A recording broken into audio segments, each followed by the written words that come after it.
ಪಕ್ಷಾತೀತವಾಗಿ ಎಲ್ಲ ರಾಜ್ಯದ ದಲಿತ ಸಂಘಟನೆಗಳ ಮುಖಂಡರು ಸೇರಿ ಕಾಂಗ್ರೆಸ್ ಸರ್ಕಾರಕ್ಕೆ, ಕಾಂಗ್ರೆಸ್ ಹೈಕಮಾಂಡ್ಗೆ ಒಂದು ದೊಡ್ಡ ಎಚ್ಚರಿಕೆಯನ್ನ ಕೊಟ್ಟಿದ್ದೀವಿ.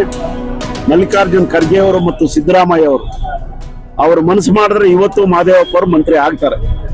ಇದು ರಾಹುಲ್ ಗಾಂಧಿ ಕೈ ಚಳಕ ಅಲ್ಲ, ಇದು ಮಲ್ಲಿಕಾರ್ಜುನ್ ಖರ್ಗೆ ಅವರು ಮತ್ತು ಸಿದ್ದರಾಮಯ್ಯ ಅವರು ಕೈ ಚಳಕ ಮಾಡಿದ್ದಾರೆ. ಅದಕ್ಕಾಗಿ ಇವ್ರಿಗೆ ಮಂತ್ರಿ ಸ್ಥಾನ ಮೋಸ ಆಗಿದೆ. 18ನೇ ತಾರೀಕುವರೆಗೂ ಕಾಯ್ತೀವಿ ನಾವು. ಆ ಗಡಿ ದಾಟಿದ್ದಾದ್ಮೇಲೆ ಈ ಹೋರಾಟ ಆರಂಭ ಆಗಿದೆ. ಅದು ಇಡೀ ರಾಜ್ಯದಾದ್ಯಂತ ವ್ಯಾಪಿಸಿ ಕಾಂಗ್ರೆಸ್ಗೆ ಒಂದು ದೊಡ್ಡ ಇಡೀ ಶಾಪ ಆಗ್ತಕ್ಕಂಥ ಹೋರಾಟ ಆಗುತ್ತೆ ಅಂತ ನಾವು ಎಚ್ಚರಿಕೆಯನ್ನು ಕೊಡ್ತಾ ಇದ್ದೀವಿ.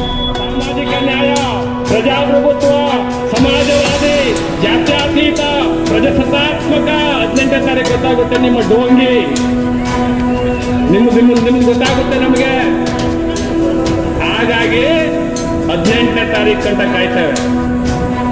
18ನೇ ತಾರೀಕು ಆದ್ಮೇಲೆ ಏನು ಮಾಡ್ತೇವೆ ಅಂತಕ್ಕಂಥದ್ದನ್ನ ಕೂತ್ಕೊಂಡು ಚರ್ಚೆ ಮಾಡಿ ಒಂದು ನಿರ್ಧಾರವನ್ನ ಮಾಡ್ತೇವೆ. ನಾವು ನಮ್ಮ ನಾಯಕತ್ವ, ನಮ್ಮ ಹಿರಿಯ ನಾಯಕರನ್ನ, ನಮ್ಮಲ್ಲಿ ಈಗಾಗಲೇ ಸಾಕಷ್ಟು ಜನ ನಾಯಕತ್ವದಲ್ಲಿದ್ದಾರೆ. ಹಳೆ ಮೈಸೂರು ಪ್ರಾಂತ್ಯದಲ್ಲಿ, ಹುಬ್ಳಿ ಧಾರವಾಡ ಭಾಗದಲ್ಲಿ, ಕಲ್ಯಾಣ ಕರ್ನಾಟಕದ ಭಾಗದಲ್ಲಿ ಎಲ್ಲರೂ ಇದ್ದಾರೆ ನಮ್ಮಲ್ಲಿ ನಾಯಕರು.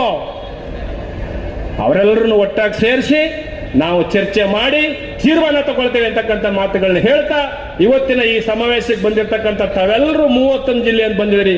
ಒಡನೆ ಚಪ್ಪಾಳೆ. ನೀವೆಲ್ಲ ಯಾವುದೋ ಪಕ್ಷದ ಕಾವಲುದಾರರಲ್ಲ. ಕೈ ಎತ್ತಿ ನೋಡೋಣ, ಯಾವ್ಯಾವ ಪಕ್ಷದ ಕಾವಲುದಾರಿ ಆಗಿದ್ದೀರಿ?